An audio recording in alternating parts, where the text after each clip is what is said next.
Look at the picture. See the skull.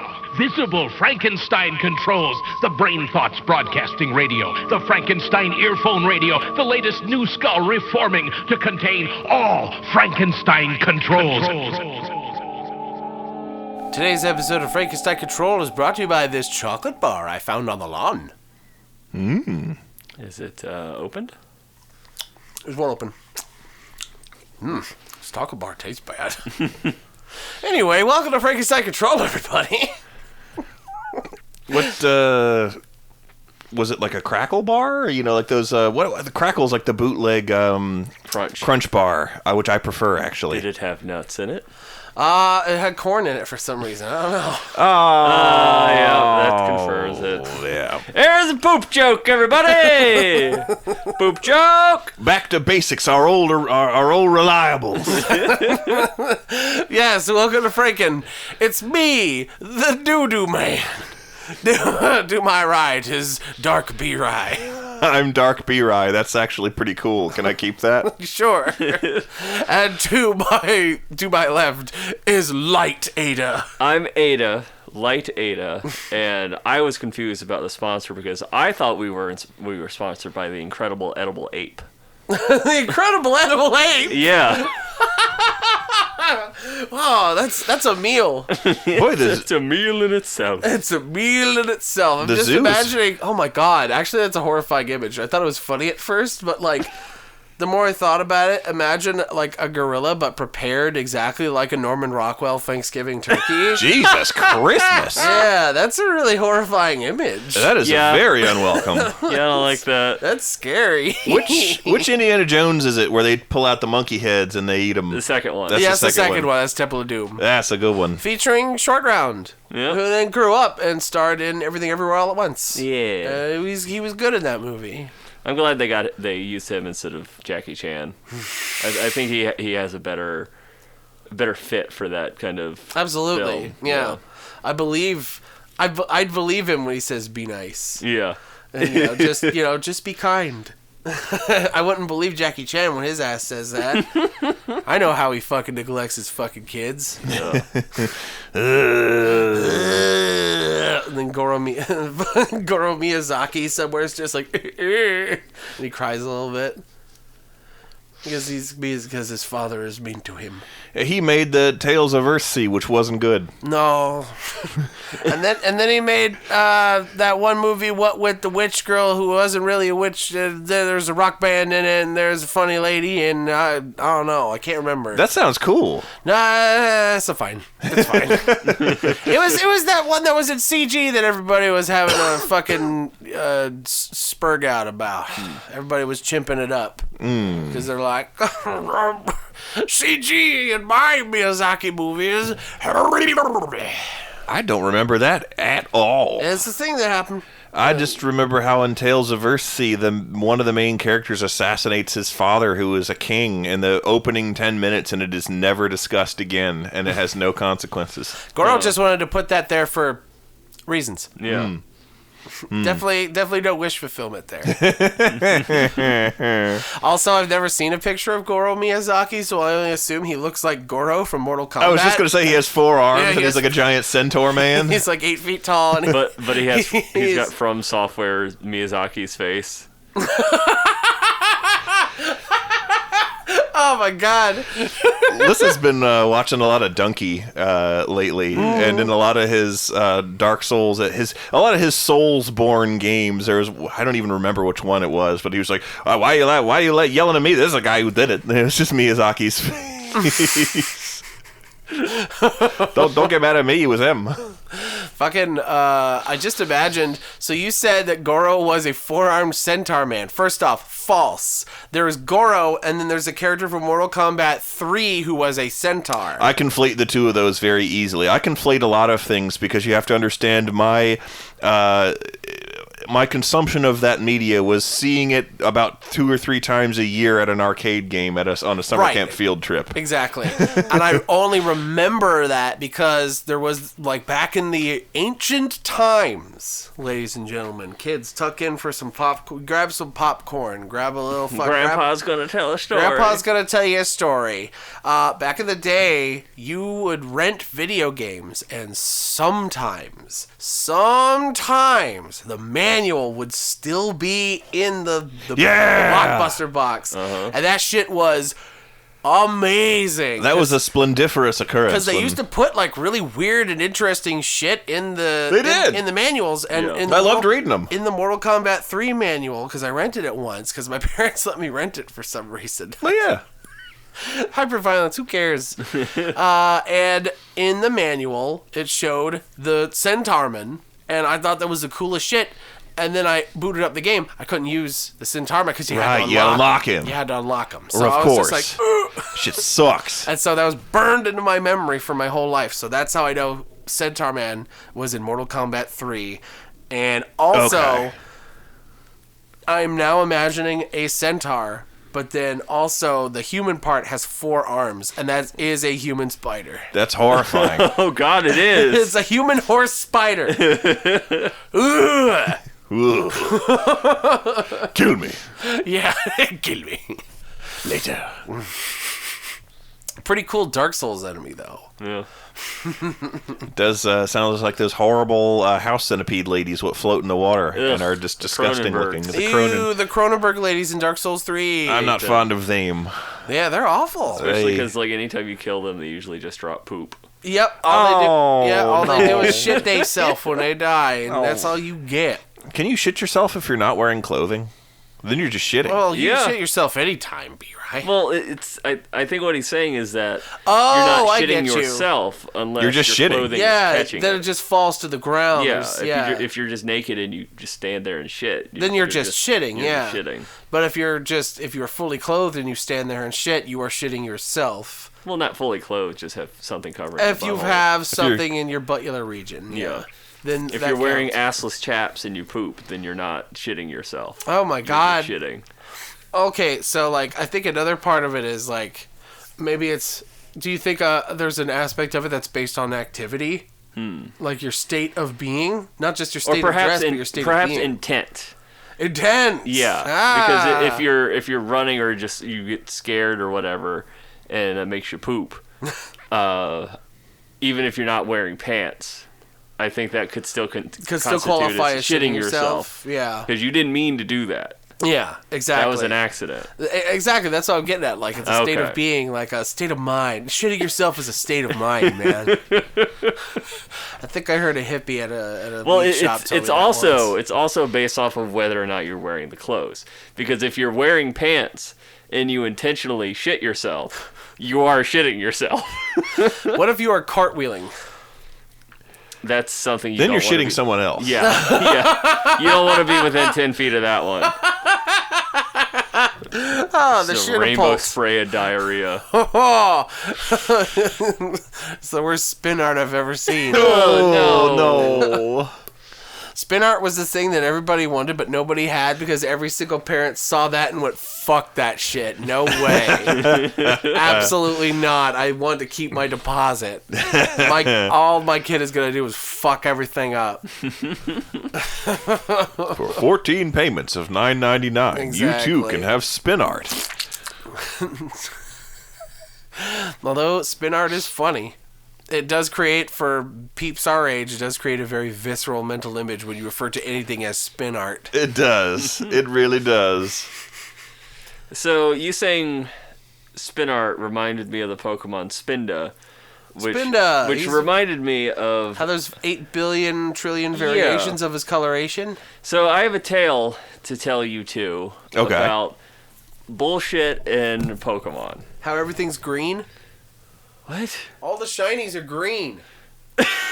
Taylor, you're colorblind. All the shinies in Pokemon are green. What are you talking about? I don't know. Okay, a disproportionate amount. Okay, a disproportionate amount of shinies in Pokemon are this disgusting Lucky Charm shit's green. And I don't. And it's not a hardware limitation. I've looked into it. It's not. People just chose it to be this way because they hate you. Regardless. Sorry. I have been playing the Gen 3 series of games for like this past year. Sapphire, Ruby, and Emerald. Yeah, as well as Leaf Green and Fire Red. Wow. Which are remakes of the Red and Blue. Yeah. So I've been playing those, and I've been going for like full completion. Like I've completed the Pokedex as much as I can without cheating. So what you're saying is you play Pokemon to completion. Yes. What? Wait. Did you complete? Did you complete? Yes, I play Pokemon so I can fucking come. If that's what you're trying to make me say. If you want to drag it out of You me. want to drag it out, if you want to joik it out of me. With your lick-a-tongue. So I've been playing it to completion. And in order to do that, there's like this holy grail of the Gen 3 games called Mirage Island. And Mirage Island is a island that will only appear in your game if the value that it generates for it being there matches the value of a Pokemon in your party. Oh, So there's That's like crazy. Yeah, so like there's this hidden number that every Pokemon has that you can't see unless you are cheating and like using stuff to look at the code, and that number has to match this random number that the game generates every day fuck. for Mirage Island to exist. And the chances that any one Pokemon would match this number is 1 in 65,000. Jesus. And Quite a you bit. can have 6 Ow. Pokemon in your party. So if you have like a party of 6, and then you swap them out for a different party of 6, every time that's about a 1 in 10,000 chance of it appearing. Okay. Which is an astronomically high chance of this ever happening. Right. So that was the last thing I needed to do in the game. So I'm like, okay, this is extremely boring to do, but there are times where like I'm driving with Jen or something and there's nothing for my hands to do, or I'm on the toilet or something, and just idle pointless time where I could just grind this occasionally. And I did that just extremely sporadically, had no luck. So I'm like, okay, there's got to be a better way. And so I looked up some weird guides. There's one that was like written in Chinese, and the Google Translate doesn't quite do it justice, and I couldn't understand it. That's fun. dear. And all this other shit Gourd. until Finally. I found one video where it's like they had discovered that the values that the game sets for Mirage Island are not completely random. They're based off of how many days you've been playing. Oh. And because of that, if you have on the very first day that the game is generated, the number that it needs is always going to be 0000. So if you can get a Pokemon that has the PID 0000, and you go there on the first day, or if your save battery is dead, which makes it so these numbers never regenerate, then you can go there. And the difficulty, of course, is getting something with a specific PID. I'll say. And what that comes in is that everything in Pokemon is based off of RNG, which is random number generation. And RNG only happens properly if this battery is installed correctly. And if it runs out, then it all becomes stable and predictable. So you can just like generate it with this tool, and it will tell, and it can tell you exactly what frame a Pokemon with the PID 0000 would happen on. So I worked with Jen to get this program installed. Oh my god! Because she had bought a this basically like a flash cart thing for the computer where you hook it up to your computer and then you can put a Game Boy cart in there and play it on your computer. The lengths you gotta go to. She was doing that for a different reason, because like I was talking about this and she's like, I wonder if I could like code something to automate it, and it's pointless to do that now. But we go through all this, we find out where this this frame is that could potentially hold this Pokemon. And she writes a Python script to make it so it stops on that frame perfectly. And it constricted you to death. And then it doesn't work.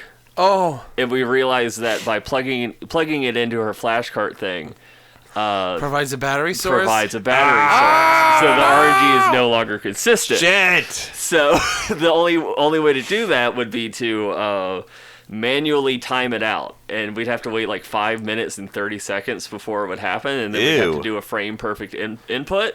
And we're like, no, fuck that. So since she has this flashcard thing, we could just like copy the save file and edit it. So there's a program called PokeHex that lets you do that. So I just made something with that Pokemon ID. Nice. Put it in the game, and it worked. Nice. And I went over to the Mystery Island. Wait, so you literally went to Mirage Island? Yes, I cheated to do it. Who cares at this point? But I did it, and I got it. And the only thing there is a single berry that you can only get there. Oh. And I just wanted it for completion. I'm never going to use it, but I wanted to be able to say I did it. So I get the berry, and because on that game, the battery's dead, so berries will not grow. So I have to trade it to another game. Jesus! So I traded it to another game, and it fucking disappeared. Ah! I have no idea what fucking happened. I put it onto a Pokemon. I traded the Pokemon, and when it was in the new game, it was not holding the berry. God damn it! I'm astounded. And luckily, because of the whole save editing, she has a copy of the old save. So we just loaded that back onto the cart, and I traded it again, and it worked. Good. Oh, okay. So like I have it now. It's over. But it was just went through so much stupid shit, and none of it mattered. And it double doesn't matter because it's a fucking video game. You literally had to date an engineer so that you could pull from the ether this fucking thing. Yes. And like the extent you had to go to do this is ridiculous. All this over a little doo-doo. All this for a drop of Pokeblocks.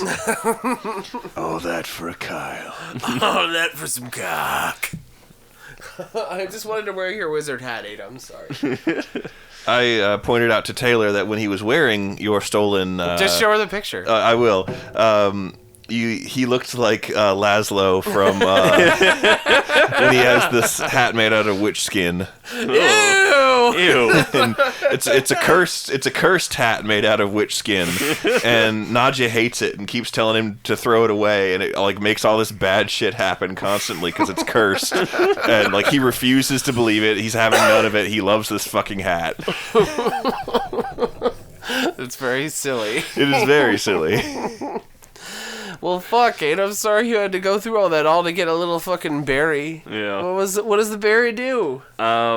If you have a Pokemon hold it, and they get their HP to like under a third, then they'll eat it and they'll boost their attack. So marginally useful, but it was just to have it. I just wanted to have it. I just wanted Gerard Butler, the completionist. Yeah. Gerard Butler, the completionist. Finish the game. Complete it. That's a lot of dedication that I'll be honest, I don't have that in me. Jen have helped in a me. lot. I do have in me the stubbornness to be like, I paid for this experience, I will extract from it what I will. Kind of attitude that I have towards Skyrim and things of that nature. Scrim. Oh yeah. Also, since this is 2 weeks in the future, Uh-huh. or like a week and a half in the future, I may or may not have beaten Rogue Legacy by now. I thought you already had. No. I beat the last boss. Rogue Legacy 2. Rogue Legacy 2, yes. Sorry, Rogue Legacy 2. And yeah, I beat the last boss, and then there's some shit after the last boss. Guess what? More bosses. And so, like, I think I'm at the last boss, and ooh boy, it's hard. Hits like a fucking truck. It's like I'm playing Bloodborne over here. Jesus. It's ridiculous. So yeah, either I finished it by now because it's the future when this is playing on the YouTube, or I just put the game down forever because it was too hard and I couldn't beat it. I started playing an old game again too. I started playing the GTA San Andreas that was part of the remastered trilogy that was released. I was telling Where you turn in the car and then every time you do, the car gets wider. Yes, I have not tried that yet. I actually think I did try that, and the glitch, they'd fixed that glitch. Oh, that's good. Good, But- because that's a pretty bad one. It's pretty funny though. I kind of wish they didn't. I was It's very silly. I was telling Ada that I'm not sure, because before when I talked about the remastered trilogy, I was all like, "Oh, don't believe the haters. It's pretty much what you would expect. It's just a lightly brushed up version of an old classic." It's like, what did you think you were going to get? And I still mostly maintain that, but at the same time, I gotta say, I don't know if it's because San Andreas was like the most technologically advanced and therefore the change is the starkest, or if they spent the least time on San Andreas out of all of the ones that they did the remastering on. But they did not clean up the audio at all, and like all of the audio and all of the cutscenes and the driving around, like I wasn't even aware that it wasn't the radio because it has that much like static and like, and I wouldn't say static, but like it sounds like it was recorded in 2003. It's compressed audio. It's compressed audio. And Garbled. it sounds old. I would love it if they had like the kind of very distinct garbling that like, do you remember like really old Flash movies? I know like the- exactly what you're Yeah, they'd have no, not like that. But like, it's hard to describe. I might. Here, Ada, we'll I might be- simulate it. Here, talk about it, and Uh-huh. I'll simulate the effect. Okay, so this is kind of what the effect sounded like, where it has this weird mumbling, but it's like mechanical mumbling behind it. I might be able to literally create it because I can compress stuff with my audio program. But can you compress it like those old Flash movies? I might be able to. I feel like I've done that by accident. Okay, well then before. here, if Ada cracks it, then this is what it sounds like. They've probably just been listening to it because I just compressed it as we went. I don't know. Oh, okay. Well, regardless, yeah. Now I'm imagining all the Grand Theft Auto characters having a mid 2000s Flash compression. Yeah. At the very least, I have been able to share with Lissa such great old chestnuts as, "Give me that grip," Give me that grip. and "You look like a buster." Did you shower and doo doo? That's my favorite one. I got to do that one. They say that if you wear the starting outfit all the time. Oh, is that what it was? To the nearest of my that I was ever able to piece together. I was wondering why everybody always saying I'm stanky. I think that if you wear the starting outfit and don't like change your clothes to cooler shit, they that's like how they talk about you being stupid and lame and a buster. You don't change your shoes. They come up to you and go, "What's this beef and broccoli? Look at the toe." You ever see that video? What? Oh, it's great. This I think I guy's had a stroke. this dude's making fun of some other guy's shoes. Oh. And okay. it's like I think I know. I think they're I know what green you're and talking brown and have a really big tongue for some reason. Like the tongue of the shoe is just gigantic. Yeah. And so this dude's just making fun of this dude's shoes once and singing his lambasting. And it's silly. I've been thinking about it a lot. From the "What Are Those" era of youth memery. I think so, actually. Perhaps. It just might be. Anyway, in San Andreas, everybody's all garbled and stupid. Everybody's all garbled and stupid. I'm not sure if the game was just very clipped and awkward and the animations were that way, and I just composed it into a Hollywood movie in my brain because I was 13 and thought it was really cool, or if it actually looked like shit. All I gotta do is just look at people playing the game on YouTube, like the classic version. Yeah. Just look for games that were like recorded a few True. years back of True. San Andreas, and you'll probably get it. You'll see. I was telling Ada that the graphical overhaul that they did on San Andreas also makes CJ look in some commercials like pinched and weird, and his face looks strained and very, very shiny and high def, and like his face stands out more than those around him, and it almost looks like someone wearing like a CJ Halloween mask. And, however, that effect is only present in cutscenes. If you're playing GTA the proper way, which is just fucking around and attacking people with baseball bats and driving cars and shit, you won't see that. You'll have a good old time. All you gotta do is follow the damn train. Yeah. You'll have a gay old time. Also, a lot of the characters in the game look like fucking aliens. They do. Especially Big Smoke. Oh, God. The person in charge of cleaning up the graphics of that game did a Big Smoke. I'll tell you that much. They were the guys from that DeVry University. They didn't tighten up the graphics on level 3. Yeah, motherfuckers working for that whole crew, they all went exclusively to ITT Tech and DeVry University. Oof.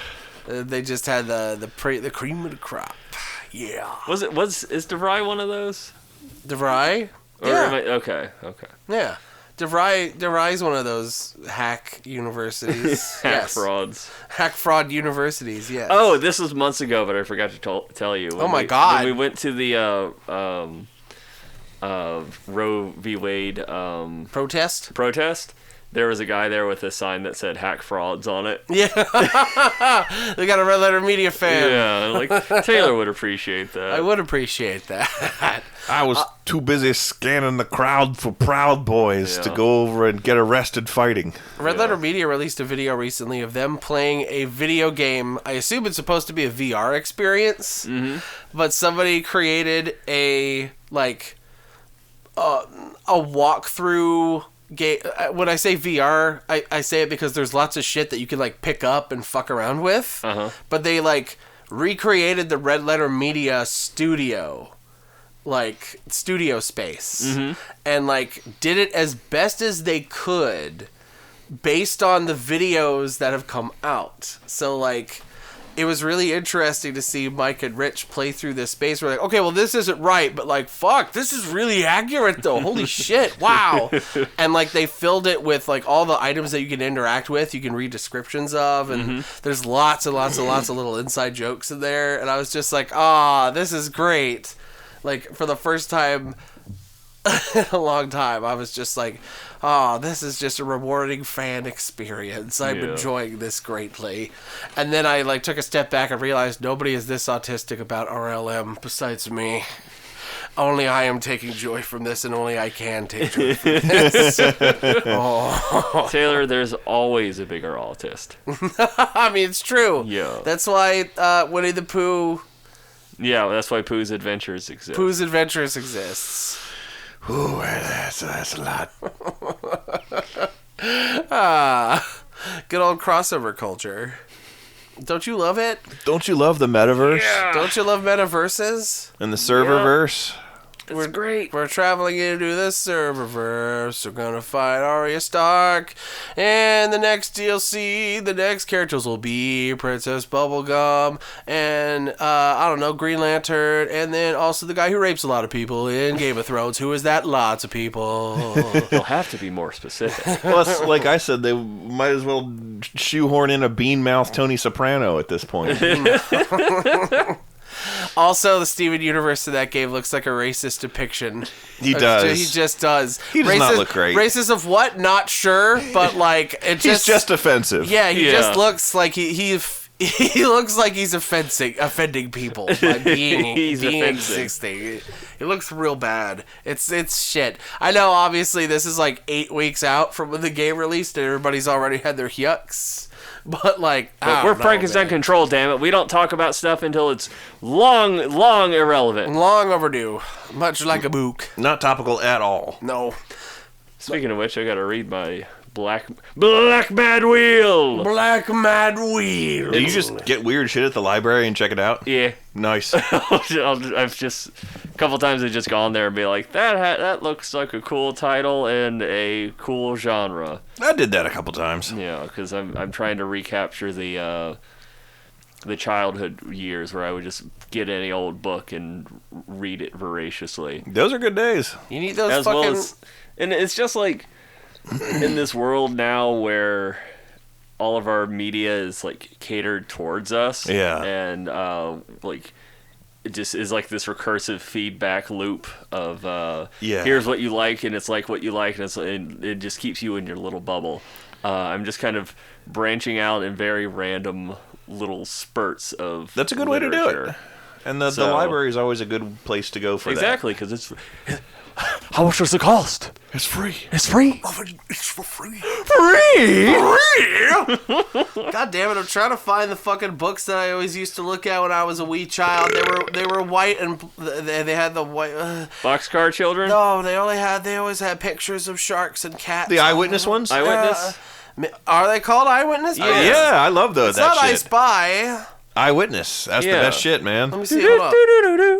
Wait, really? Yeah, Eyewitness. No, Eyewitness books. You fucking those fat were books. fraud. They had. Oh my God, that's it! That's them!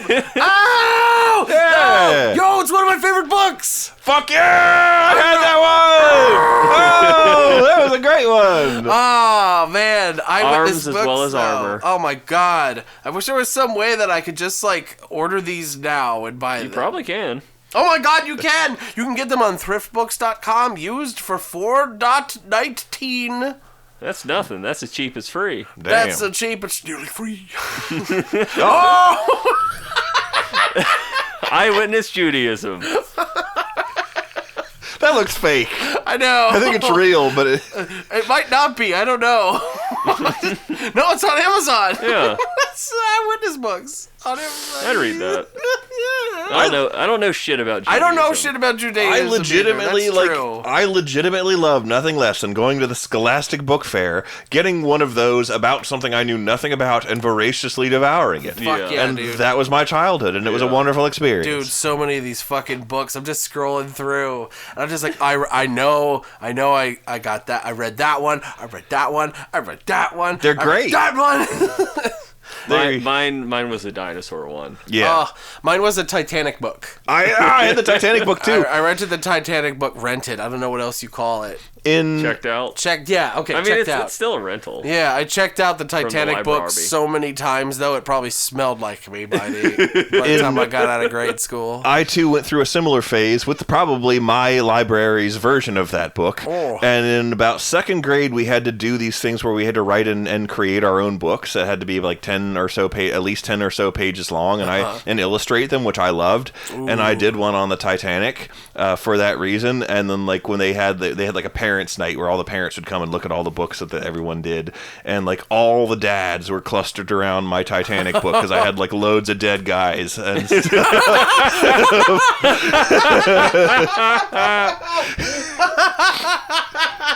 Oh my God! The movie had just come out, and I was fervently fast forwarding through all of the unwelcome, all the boring romance, all the boring and unwelcome nudity and sex. I wanted to see that guy bounce off the propeller.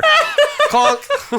You couldn't just look up a 30-second clip of that on YouTube in 1996. You had to watch the whole fucking movie. You had to have the second VHS. Yes. Remember, that came on two VHSs. Yes. That movie, you had, by the time B.R.I. was done with it, your parents found, whenever they put the VHS in there, the tracking got fucked up during the propeller scene. Yeah. You watched it so much, you wore out the magnetic tape. It wasn't the nudity scene. It was just the scene where the guy bounces off the propeller and dies. I watched that shit a lot. I was fucking obsessed with Titanic before the movie even came out. Me I was too. just really fucking into the shipwreck thing. Oh, yeah. I was like, this is so fucking cool. Just, it's kind of spooky. Yeah. Because, like, it was covered... Have you seen the wreck of the Titanic? It's insanely scary. It's covered in all kinds of fucked up shit. Yeah. You just think a skeleton's gonna pop out. Oh, any yeah. second. It's Exactly. Literally the skeleton pirates from James and the Giant Peach. Exactly. One of them's Jack Skellington. He pops out and he goes... And then he gives you the book, the Eyewitness book on Judaism. If you reflesh Jack Skellington, he's, I don't know, someone offensive. Someone offensive. If you reflesh If you refresh Jack Skellington, he's Jacob Geller. Sure. He's Jeffrey Epstein. No! Okay, I was just saying it because Jacob Geller was Jewish. That's why I was like, he just comes up and he gives you the Judaism book. I wasn't comparing Jacob Geller to Epstein. We were supposed to end this episode 5 minutes ago. Jacob Geller's a good boy. He makes good videos. I was just trying to think of an offensive person. Leave Britney alone. Oh, I read the Eyewitness book on Britney. Now even you know I am a menace. I hand you the secrets to save the entire human race and the entire universe.